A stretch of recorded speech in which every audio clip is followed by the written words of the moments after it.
सोलापूर जिल्ह्यातील गोरक्षक प्रकरणातील एका महत्वाच्या खटल्यात न्यायालयानं सर्व गोरक्षकांची निर्दोष मुक्तता केली आहे. तब्बल 6 वर्ष चाललेल्या या खटल्याचा निकाल आरोपी गोरक्षकांच्या बाजूने लागलाय.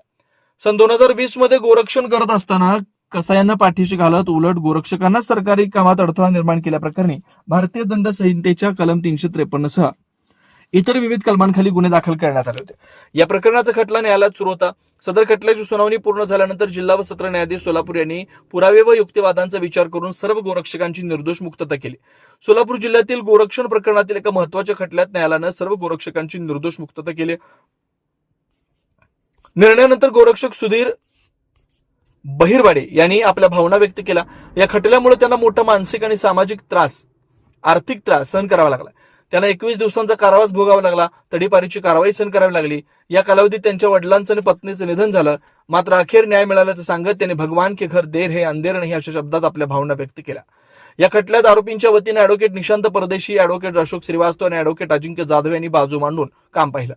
6 वर्षानंतर लागलेल्या या निकालामुळे संबंधित गोरक्षकांमध्ये समाधानाचं वातावरण निर्माण झालंय. या निर्णयाची विविध स्तरातून चर्चा होते. या खटल्यात आरोपींच्या वतीने ॲडव्होकेट निशांत परदेशी, ॲडव्होकेट अशोक श्रीवास्तव, ॲडव्होकेट अजिंक्य जाधव यांनी बाजू मांडून काम पाहिलं. 6 वर्षानंतर लागलेल्या निकालामुळे संबंधित गोरक्षकांमध्ये समाधानाचं वातावरण निर्माण झालंय. जिल्हा न्यायाधीश सोलापूर यांनी 353 या गुन्ह्याखाली सर्व गोरक्षकांना निर्दोष मुक्तता केलेली आहे.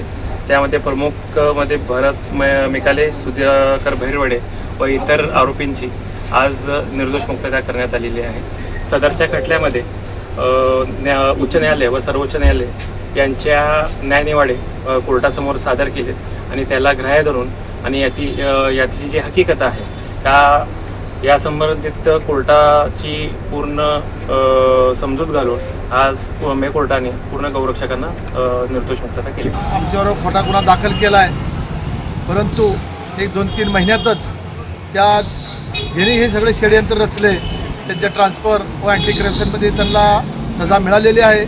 मी एवढं इच्छितो, माणसाने चांगले काम करावे. काम करताना अडथळा येतो, परंतु चांगल्या माणसाला त्रास दिल्यानंतर त्याचे परिणाम परत खूप वाईट होते. संपत पवार साहेबांनी व त्यांच्या जे टीमचे जे सहकारी आहेत त्यांनी जी आमच्या संग वागणूक केली आहे ते आम्ही कधी विसरणार नाही आहे.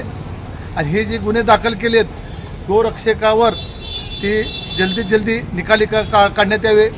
ह्या कामासाठी माननीय श्रीवास्तव वकील साहेब, माननीय निशांत परदेशी साहेब व गोरक्षकाचे वकील व सर्व सहकार्याने आम्हाला खूप मदत केली आहे. त्याबद्दल मी सर्वांचे आभार मानतो. आम्हाला जाणून बुजून खोट्या केसमध्ये अडकवले, कारण की त्यांच्या विरोधात आम्ही पहिला एकदा तक्रार केली होती, कारण की त्यांनी खाटकाची गाडी सोडली होती म्हणून. ते त्यांच्या मनात रोष होता. त्या रोषानुसार त्यांनी आम्हाला 353 या खोट्या गुन्ह्यात अडकवलं. परंतु देवाची काठीला आवाज असतो म्हणतात ना, ते खरं आहे. कारण की बरोबर 6-7 महिन्यांनी स्वतः त्यांनी अँटी करप्शनमध्ये एका ठिकाणी सापडले आणि निलंबनाची कारवाई त्यांच्यावर झाली.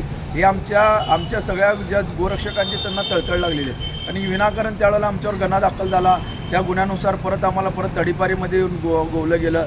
त्यानंतर माझे घरचे मिसेस गेले, वडील गेले एकाच वेळेला धक्क्याने. म्हणजे आज एवढा मोठा आम्हाला आज घटना घडलेली आहे. या सर्व आज देव त्यांना एक दिवस सजा देईल एवढंच मी तुम्हाला सांगतो.